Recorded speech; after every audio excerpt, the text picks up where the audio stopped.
భీష్ముడి అసలు పేరు దేవవ్రతుడు. ఆయన కారణ జన్ముడు. అష్టవసువులలో ఒకడు. అష్టవసువులు అనగా దేవలోకంలో ఇంద్రుడికి, విష్ణువుకు సహాయంగా ఉండే శక్తివంతమైన దేవతలు. వీరు బ్రహ్మ ప్రజాపతి పుత్రులు. ప్రకృతి తత్వానికి ప్రతీకలు. ధర, అనిల, అనల, అహ, ప్రత్యూష, ప్రభాస, సోమ, ధ్రువ. ఓసారి వీరు తమ భార్యలతో కలిసి వన విహారం చేస్తూ ఉండగా దివ్య తేజస్సు గల ఆవుని చూస్తారు. అది వశిష్ఠ ఆశ్రమంలో ఉండే కామధేనువు అని వారు గ్రహిస్తారు. దానిని దొంగతనంగా తీసుకువెళతారు. వశిష్ఠుడు తన దివ్య దృష్టి ద్వారా జరిగిన దానిని గ్రహించి వారిని భూమిపై మానవులుగా జన్మించమని శపిస్తాడు.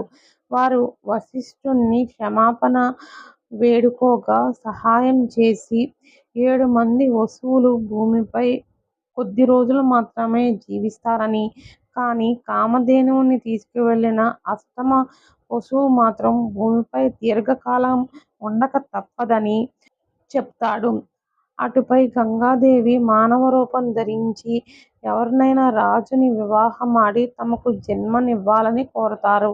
అలా పుట్టగానే వెంటనే నదిలో పారేయాలని కూడా చెప్తారు. అందుకు గంగాదేవి అంగీకరిస్తుంది. కొంతకాలానికి పత్రిపునికి శంతనుడనే పుత్రుడు జన్మిస్తాడు. ఆయన ఒకసారి గంగా తీరంలో విహరిస్తుండగా మానవ రూపంలో ఉన్న గంగాదేవిని చూసి మోహిస్తాడు. శంతనుడు ఆమెను పెళ్లి చేసుకోవాలంటే కొన్ని షరతులు విధిస్తుంది. దాని ప్రకారం ఆమెను పెళ్లి చేసుకుంటాడు. శంతనుడు గంగాదేవికి 7 సంతానం కలుగుతారు. అయితే ఆమె ఒక్కొక్క బిడ్డ పుట్టిన వెంటనే నదిలో పారవేస్తూ ఉంటుంది.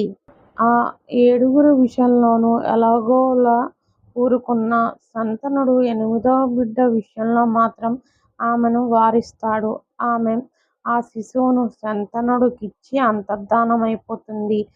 ఆ శిశువే దేవవ్రతుడు. జీవితకాలం భూమి మీద జీవించాలన్న శాపానికి గురైన అష్టమ వసువు.